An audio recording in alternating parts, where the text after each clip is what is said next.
Why hello there, a nice Tao here. Today I'm bringing you a budget unboxing that I hope is the correct one because, well, if you saw one of my recent videos, it's only about a minute long. It was not the knife that I thought it was going to be. It was something else entirely. Hopefully they got it right this time and sent the right thing, and not something completely random. Which it looks like they did! Holy crap, it's a Tacray Tarcus. It's a budget knife in D-tube steel. Okay, that needs to be further opened. Let's see, let's do it from this end. It'll be easier. Should be easier, theoretically, to open. Oh, really? Really? You're gonna do that? You're gonna do that, huh? Okay. Okay. I see how it is. Let's see if the knife's actually in this box, because I'm not entirely convinced at this point. Got a little bit of cord. All right, I'm now convinced. I can see a knife. I can see what appears to be a knife. Let's see how it is. This was a pretty cheap one, Tacray. Like I said, D2, not like the greatest thing in the world, but it does have this laminate carbon fiber over a G10. Not necessarily something I'm super fond of, but I mean, the little bit of red does make it pop. I'll give it that. So, let's get it open. Good blade shape. Nice thin geometry. Very, very thin blade stock. Very thin behind the edge. Ooh, that's actually got a pretty... It's not an even edge, mind you. This one is definitely slightly higher up on the... there's more bevel there, but that's actually a pretty bitey edge. Okay. Pretty neutral ergos. It's just kind of like a slightly softened box. I mean, it's perfectly comfortable. How does it... There's no play. Wait.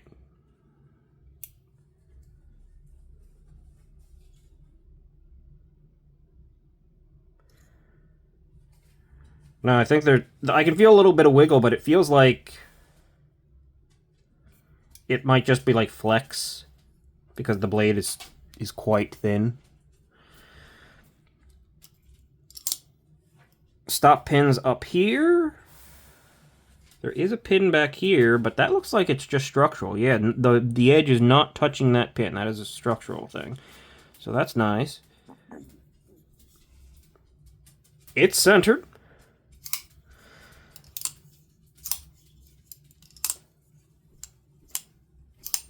Okay, I can whip it out, so it's not the strongest of like detents. I mean, it's not a detent at all. It's a crossbar lock, but it's not the strongest one. Yeah, it feels like a relatively cheap knife. When you take the detent ball, I mean the crossbar off, you can feel it sort of the bearings bouncing around a little bit, and it feels a little bit like, you know, loosey. But it's definitely sharp. In fact, as I was doing that, I just got myself right now.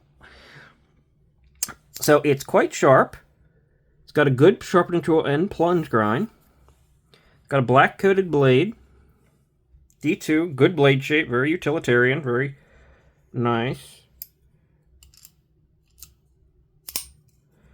And yeah, even for a lighter detent, that's not the worst thing in the world, honestly. Like, I can pretty reliably... It's just light enough that I can, like, lightly flick it out like that. But it's also not flopping out either. Like, I have to give it a little bit of gut juice. So that's actually pretty darn good. In fact, this is quite good. Like, I'd be very happy at this. This was just over 30 bucks, I think, if I remember correctly. I will link it down below, and I'll, of course, know exactly how much it is once I do, and for the future review. But honestly,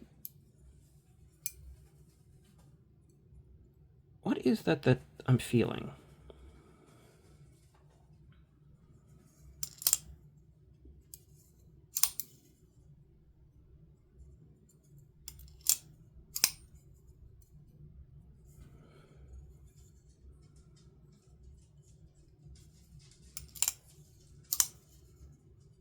When it first locks out, there's just a tiny bit of movement in the crossbar lock. I think that's... Oh, wait, no, it feels like...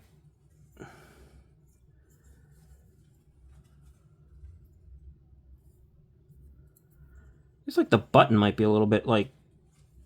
Maybe this was screwed onto the crossbar itself, and it might be a little bit... I don't know what that is. It's not anything major. Yeah, it just feels like a tiny bit loose when it first locks up, which is not a really big deal. I mean, it doesn't... No, it's fine. It's fine. Just feels a little bit, you know, kind of like you'd expect a $30 knife to feel. But honestly, in every other regard, this is really quite nice. So, yeah, it's just a little bit of... most crossbar locks have that tiny bit of wiggle. It just feels kind of strange on this one. But it's very minimal, and it locks up successfully. This is actually pretty nice. Not reversible pocket clip. Unfortunate, considering it is ambidextrous. It says Tacray on the pocket clip.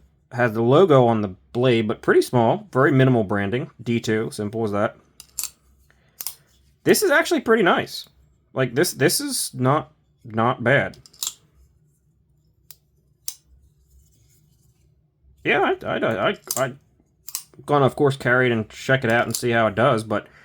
Like, this is borderline recommendable as it is, just for the price point. Now, whether the D2 is properly heat-treated, yeah, well, you never know. If it gets to about 60, I'm pretty happy with it for cheap D2, so who knows, but it is thin enough. It is not a heavy-duty knife, and it's got a good geometry on it, so...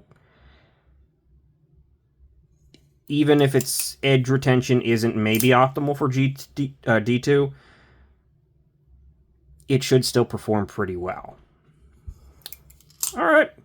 Well, I'm glad I got the right thing this time. And, oh, it's also very lightweight. Very, very lightweight.